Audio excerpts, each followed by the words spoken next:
सोबत असेल जाणीव। रोखोक बातम्यांसाठी पाहत राहा जाणीव मराठी। होऊ द्या जाणीव। लाईक करा, शेअर करा आणि सबस्क्राईब करा आपल्या हक्काचे चॅनल जाणीव मराठी।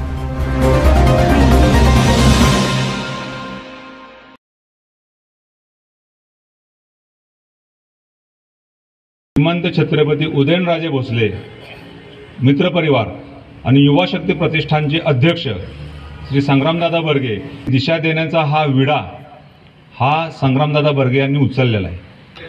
त्यांनी कोविडमध्ये सुद्धा कोविड फायटर म्हणून ह्या ग्रुपमध्ये भरपूर कामं केली। म्हणजे सातारा जिल्ह्याच्या बाहेर भरपूर कामं केली। त्या पद्धतीने त्यांनी विलासपूरसाठी फेब्रुवारीमध्ये त्यांनी माय माऊली म्हणून एक रुग्णवाहिकेचं त्यांनी विनामोफत असे एक रुग्णवाहिका त्यांनी आपल्याला दिली। त्या विलासपूरमध्ये 400 झाडांची त्यांनी लागवड केली। विविध शासकीय योजनांचं सुद्धा इथं शिबिरं घेतली।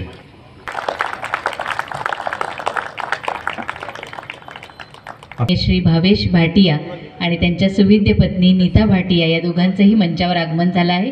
पुन्हा एकदा जोरदार टाळ्यांनी आपण त्यांचं स्वागत करूयात, म्हणजे त्यांच्या लक्षात येईल।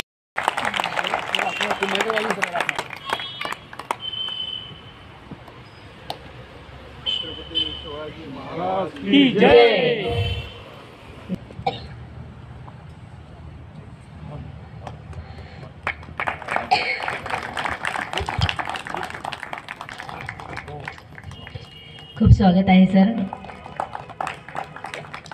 गोळीबार मैदान या आयोजकांच्या वतीनं एक छान सन्मान चिन्ह दिलं जातंय, जे कायम त्यांच्या आठवणीत राहणार आहे। धन्यवाद। त्यामुळे या सर्व प्रवासात त्यांचंही योगदान तितकंच मोलाचं आहे।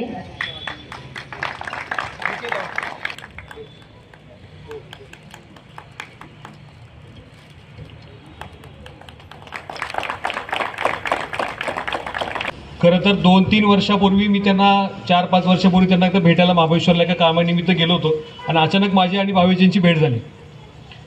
मी अनेक कामानिमित्त आणि थोडीशी फिरण्याची आवड असल्यामुळे बऱ्याच ठिकाणी माझं फिरणं होत असतं। पण मला वाटतं एक वेगळं व्यक्तिमत्व ज्यांना भेटल्यानंतर स्वतःकडं एक आकर्षणाचा केंद्रबिंदू असलेले भावेजी यांना भेटल्यानंतर मीही त्यांच्याकडे एक आकर्षित झालो आणि गेले 4-5 वर्षापासून माझ्या मनामध्ये होतं की ह्यांना कुठंतरी आपल्या जवळच्या मित्रपरिवाराला किंवा कुठंतरी त्यांना कार्यक्रमाचं त्यांचं काम लोकांसमोर आणणं। मी किंवा आमचा मित्रपरिवार खरं तर त्यांचं कार्य लोकांपर्यंत आणण्यासाठी आम्ही एक माध्यम आहोत आणि त्यांचं काम ऑलरेडी पोहोचलेलं आहे की तुम्हाला त्यांचं खरं तर बघायला पाहिजे। आपण ते इन्व्हिटेशन ते देतीलच कार्यक्रमाचं, पण महाबळेश्वरला त्यांच्या कारखान्यामध्ये शेकडो मुलं आणि त्यांच्या मार्गदर्शनाखाली देशभरामध्ये हजारो मुलं जे अंध आहेत, जे दिव्यांग आहेत, ज्यांना कोणी आधार नाही, अशांसाठी भावेशबाईंचं खूप मोठं काम आहे। आणि मला वाटतं एक छोटं उदाहरण मी देईन। परवाच आम्ही सगळे एकत्र या कार्यक्रमाबद्दल चर्चा करत होतो की डोळ्यामध्ये कधी आपल्याला थोडंसं चरचर झाली, थोडी हे झालं की आपण नेत्रांजन लावतो कधीतरी, किंवा डोळ्यात एखादं काजळ घातलं जातं आणि काय तर आपल्याला 2 मिनिटासाठी असं एक अर्धा मिनिट सुद्धा तो असा वाटतो की हे नको आहे। कधी मी डोळे उघडतोय आणि कधी मी एकदा बघतोय सगळे समोर, ते डोळे नको आपल्याला लगेच असं वाटतं की तो अर्ध्या मिनिटाचा अंधार सुद्धा आपल्याला सहन होत नाही। पण ज्यांचं आयुष्य सुद्धा अंधकारमय गेल्या लहानपणापासून जन्मत आहे, त्या भावेशबाईंच्या कर्तृत्वानं त्या संपूर्ण महाबळेश्वरमध्ये आपण त्याचं कार्य बघायलाच की किती प्रकाशमान आहे, पण हजारोंच्या आयुष्यामध्ये त्यांनी प्रकाश देण्याचं काम केलेलं आहे। मला वाटतं खरोखर अभिमानास्पद असणारी गोष्ट आहे आणि त्यांच्यासाठी जोरदार एकदा टाळ्या आपण सगळ्यांनी वाजवल्या पाहिजे। एक अतिशय प्रेरणादायी व्यक्तिमत्व आहे, ऊर्जादायी आहे। मला वाटतं अनेक उदाहरणं आपल्या आसपास आजूबाजूला आपल्याला बघायला मिळतात। आपण नेहमीच म्हणतो की कधी एखादं काम आपलं नाही झालं किंवा कधी अपयश आलं तर आपण खूप थकून जातो, कंटाळून जातो आणि आपल्याला वाटतं की आता किती प्रयत्न करायचे आणि किती काम करायचं। पण भावेशबाईंकडं, नीता बाबींकडे बघितल्यानंतर, त्यांचे अनुभव ऐकल्यानंतर तुम्हाला असं वाटेल की ह्यांच्यापेक्षा मोठा संघर्ष कोणाच्या आयुष्यात असू शकत नाही। स्वतः हे सगळं करत असताना लोकांसाठी काम, स्वतःच्या जगण्याचा संघर्ष सुरू असताना सुद्धा लोकांसाठी संघर्ष करणं त्यांच्या हातात गोष्ट आहे। अतिशय प्रेरणादायी आणि त्यांचं व्यक्तिमत्व आहे। तरुणांना तर आहेच आहे। आज वेळ काढून हा कुठला राजकीय अजेंड्याचा हा कार्यक्रम नाही, माझं म्हणणं आहे की भावेशबाईंना ऐकणं म्हणजे एक स्वतःच्या आयुष्यामध्ये एक प्रकाशमान जेव्हा आपण निराशेचे ढग तुम्हाला कधी वाटतील, कधी अडचणी असतील, तेव्हा भावेशबाईंना जेव्हा तुम्ही आठवाल, त्यांची वाक्य आठवाल, तेव्हा तुम्हाला जगण्याची प्रेरणा, उमेद मिळाल्याशिवाय राहणार नाही. हा माझ्यासारखाच अनुभव आहे.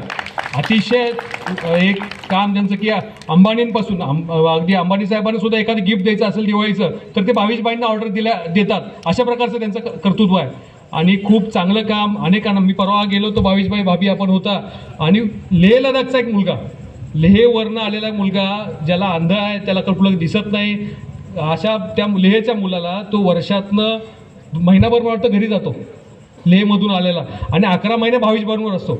आणि तसं म्हणलं की भावेशबाईंना भेटल्यानंतर माझं अंधकारमय आयुष्य एक ऊर्जावान झालेलं आहे. आपल्या आजूबाजूला मी आता सगळ्या तरुण मित्रांना माझं सांगणं आहे की रील्स आपण पाहतो, फेसबुक, सोशल मीडियावर पाहतो, टी व्हीवर आपण अनेक प्रेरणादायी व्यक्तिमत्व पाहतो, पण मला वाटतं त्यांना 2 डोळे, 2 हात, 2 पाय सगळेजण खूप चांगली लोक, खूप चांगल्या लोकांनी आपल्याला प्रेरणा द्यायचं काम किंवा त्यांच्या माध्यमातून आपण ऊर्जा किंवा एक प्रेरणा घ्यायचं काम आपण करत असतो. पण मला वाटतं एक अतिशय आगळं वेगळं उदाहरण आपल्या जवळच्या तालुक्यामध्ये, आपल्या जिल्ह्यामध्ये, या जिल्ह्याचे ते सुपुत्र आहेत आणि अतिशय चांगलं काम जे आपल्या सर्वांसाठी प्रेरणादायी आहे. जास्त वेळ आपला घेणार नाही. भावेशबाई, आपण आमच्या विनंतीला मान देऊन आलात, आपलं मनापासून स्वागत करतो. आपण वेळोवेळी जसं आमच्या दुसरी तिसरी दिवाळी आमच्या प्रभागाची आहे, आमच्या मित्रपरिवाराची आहे की आपण बनवलेल्या पंत्या, दिवे आमच्या प्रभागातल्या आमच्या सर्व मित्रपरिवाराच्या आणि आमच्या माता भगिनींच्या दिव्यामध्ये, त्यांच्या देवाऱ्यामध्ये लावले जातात. अशा प्रकारचं आपलं जे काही आहे ते आता आपल्या कामामध्ये खारीचा वाटा उचलण्याचं काम आपण करतो. छत्रपती उदयनराजे भोसले मित्रपरिवाराच्या वतीनं आमच्या सर्व मित्रपरिवाराच्या वतीनं पुन्हा एकदा आपलं स्वागत करतो आणि विशेष करून तरुण मित्रांना सांगतो की माझं सांगणं आहे की अतिशय संघर्षाच्या आयुष्यात लोकांनी आयुष्य आपली घडवलेली आहेत. आपल्या सगळ्यांवर जबाबदारी आहे की मी 2 मिनटं फक्त ताई घेतो. मगाशी बोलता बोलता 2 गोष्टी राहून जातात. खरं तर आपल्या आईवडिलांनी आपल्याला चांगलं शिक्षण दिलं आणि चांगले संस्कार दिले, हेच आपल्या आयुष्याचं गमक आहे असं मी समजतो. त्यांच्याकडून वेगळं काय अपेक्षा करण्यात मला वाटतं सगळेच असं म्हणत नाही, पण काही उदाहरणं आपल्या आजूबाजूला अशी दिसतात की मोबाईल फोनसाठी, गाडीसाठी आईवडिलांवर रुसणारे, रागवणारे, त्यांच्यावर नाराजी व्यक्त करणारी आजकालची पिढी एका बाजूला आणि भावेशबाईंसारखं संघर्षातलं आयुष्य तयार करून लोकांसाठी प्रकाशमान अशा प्रकारचं काम करणारे एक पिढी की ज्यांचा आदर्श आपण सगळ्यांनी घेतला पाहिजे. आपल्या अतिशय आम्ही गेले कित्येक वर्ष या भागामध्ये काम करतोय. आमच्या सगळ्या मित्रपरिवाराचं कौतुक करण्यासारखं की अतिशय कितीतरी उदाहरणं आपल्या जवळची अशी उदाहरणं आहेत की अतिशय कष्टातनं ही सगळी मुलं उभी राहतात. खूप चांगले आपली इथे बसलेली कितीतरी मुलं आहेत की ज्यांनी खूप चांगल्या कष्टातनं आणि चांगल्या कर्तृत्वाने ते पुढे येतात, त्यांचं काम ते करत आहेत. पण मला वाटतं येणाऱ्या नव्या पिढीसाठी भावेशबाईंचं कार्य खूप महत्त्वाचं आहे. त्यांचं सनराईज कॅन्डलच्या माध्यमातून खूप चांगलं काम ते करत आहेत. अतिशय कमी वेळामध्ये त्यांनी खूप चांगलं काम आणि देशभरामध्ये राष्ट्रपती पुरस्कारापर्यंत ते पोचले. जगभरामध्ये त्यांच्या व्याख्यानं ऐकली जातात, खूप ठिकाणी त्यांना बोलवलं जातं. आज आमच्या विनंतीला मान देऊन आपण या ठिकाणी आलात, आपलं मनापासून पुन्हा एकदा स्वागत करतो. आपण सगळेजण आलात, आपण सर्वांचंही स्वागत. धन्यवाद. भावेशजी केवळ यशस्वी उद्योजक नाहीत तर एक उत्तम खेळाडू आहेत, ट्रेकर आहेत, कवी आहेत, शायर आहेत आणि सगळ्यात महत्त्वाचं एक संवेदनशील काव्याने आणि शायरीनेच नेताजींना नक्की जिंकलं असणार आहे. 14 वर्षात 71 मॅन्युफॅक्चरिंग युनिट सरांनी उभारलेली आहेत. जवळपास 10,000हून अधिक दृष्टीहीन दिव्यांग व्यक्तींना त्यांनी रोजगार उपलब्ध करून दिला आहे. भावेश भाटिया यांनी 117 पॅरा ऑलिम्पिक मेडल्स मिळवलेली आहेत. त्यांना त्यांच्या कार्यकर्तृत्वामुळे आजवर 18 नॅशनल अवॉर्ड आणि 3 वेळा राष्ट्रपती पुरस्कार वेगवेगळ्या कारणांनी मिळालेला आहे. दिव्यांग भूषण पुरस्कार जो महाराष्ट्र सरकारतर्फे भूषवण्यात आला, त्यावेळेचे तत्कालीन मुख्यमंत्री देवेंद्र फडणवीसजी यांच्या हस्ते 27 मार्च 2016ला त्यांना तो पुरस्कार प्रदान करण्यात आलेला होता. खूप आहे, त्यामुळे आता आपण त्यांना ऐकणार आहोत आणि मगाशी सरांनी सांगितल्याप्रमाणे कॅन्डल्सच्या माध्यमातून आणलेला आहे, तर आपण त्यांना दृष्टीदाता असंच म्हणूयात. मी भावेशजींना विनंती करते की सर प्लीज आपण आमच्या सर्व समोरच्या व्यक्तींशी संवाद साधावा. हमारे सबके प्रेरणा स्रोत शिवराय के चरणों में कोटि कोटि वंदन करता हूँ और श्रीमद छत्रपति उदयन महाराज भोसले जी के मार्गदर्शन में मैं इसको त्रिवेणी संगम कहूंगा। आप कहोगे त्रिवेणी संगम तो प्रयागराज है, इलाहाबाद है, तो यहां कहां से त्रिवेणी संगम आ गया? पता नहीं संग्राम भाई, कभी आपने इस बारे में सोचा है कि नहीं सोचा? लेकिन मेरे हिसाब से यहाँ पे एक बड़ा जबरदस्त त्रिवेणी संगम है, क्योंकि यहाँ पे युवा है, साथ में शक्ति है, और युवा शक्ति सही दिशा में संग्राम भी कर रही है, तो यह बड़ी जबरदस्त बात है। और यही ऊर्जा आप सब मान्यवरों की उपस्थिति में, चित्रा ताई आप तो बड़ी बहन की जगह पे है, सकाल में कितने साल आपने काम किया, महिला सशक्तिकरण के लिए कितना काम किया हुआ है आपने, आपको मैं कोटि कोटि वंदन करता हूं। और आप सब मान्यवरों की उपस्थिति में जो जबरदस्त ऊर्जा, जो जबरदस्त एनर्जी इस पूरे माहौल में मैं महसूस कर रहा हूं, उसके लिए शुरुआत में ये बिल्कुल कहना चाहूंगा कि कोरोना के इस अंधेरे में भी, कोरोना के इस अंधेरे में भी आशा की दीपावली कायम रहे, इस बड़े से शहर में उम्मीद की कली कायम रहे, और परछाइयां कहने लगी कि यही तो समय की रीत है, बीमारी चाहे जो भी हो, जिंदा दिली कायम रहे, जिंदा दिली कायम रहे, जिंदा दिली कायम रहे। मुझे संग्राम भाई ने बताया था कि 200 से 500 गेस्ट रहेंगे, लेकिन आपकी तालियों की गूंज बता रही है कि इस गोलीबार मैदान, इस ऐतिहासिक जगह पर कम से कम 5000 लोग हैं। आपका बड़ा बड़ा धन्यवाद करता हूं मैं दोस्तों। लेकिन एक बात है कि सिर्फ जिंदा दिली से काम नहीं चलता, विजन का होना भी बहुत जरूरी है। वो अमेरिका के एक ऑथर थे, लेखक मार्क ट्वेन, वो हर बार कहते थे कि इंसान 2 बार पैदा होता है, एक बार तब जब उसको अपना बायोलॉजिकल जन्म मिलता है, और दूसरा जब उसको अपना विजन मिल जाता है। जिंदगी में कुछ हो ना हो, विजन का होना बहुत जरूरी है। हम गोल, उद्देश्य, टारगेट, लक्ष्य, बहुत सारे नाम दे सकते हैं, हजारों नाम हो सकते हैं, लेकिन विजन सर्वोपरि है दोस्तों। मेरे हिसाब से तो जिंदगी में बिना विजन की जिंदगी मतलब बिना तेल की, बिना फ्यूल की कार की तरह है, उसका कोई मतलब नहीं है। लेकिन संग्राम भाई, यहां आप सबसे मिलकर एक बात मैं बिल्कुल कहना चाहता हूं कि कई बार ऐसा होता है समाज में कि लोग धर्म का काम शुरू करते हैं।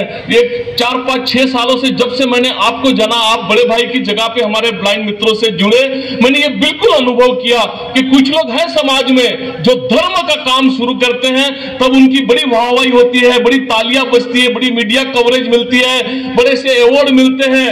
लेकिन कुछ चुनिंदा लोग समाज में ऐसे भी हैं जो धर्म का काम नहीं करते, वो अपने काम को ही अपना धर्म बना लेते हैं, और उसमें सर्वोच्च स्थान पे संग्राम भाई ये युवा शक्ति फाउंडेशन है। संग्राम भाई, आप हमारे बड़े भाई उस सर्वोच्च स्थान पे विराजमान है। समाज के लिए इतना काम करना, इतनी तड़प मैंने किसी और में नहीं देखी। लेकिन दोस्तों, इस जिंदा दिली और विजन के साथ में, बस एक इच्छा शक्ति के साथ में हम आगे बढ़े।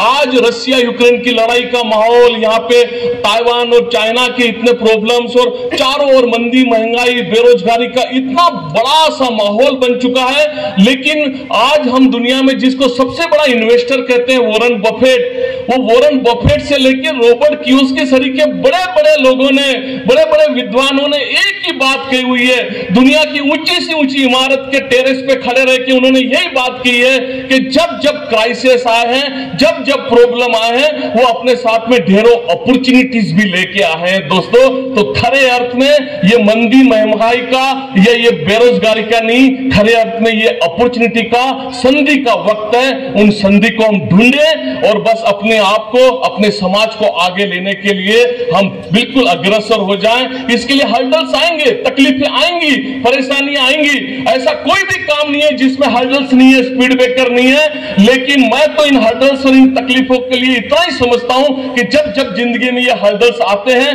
वो हमें नीचे गिराने के लिए नहीं, हमें और ऊपर उठाने के लिए है। और इन हर्डल्स के लिए तो मैं इतना ही कहना चाहता हूं कि अपनी उलझनों से ही हमें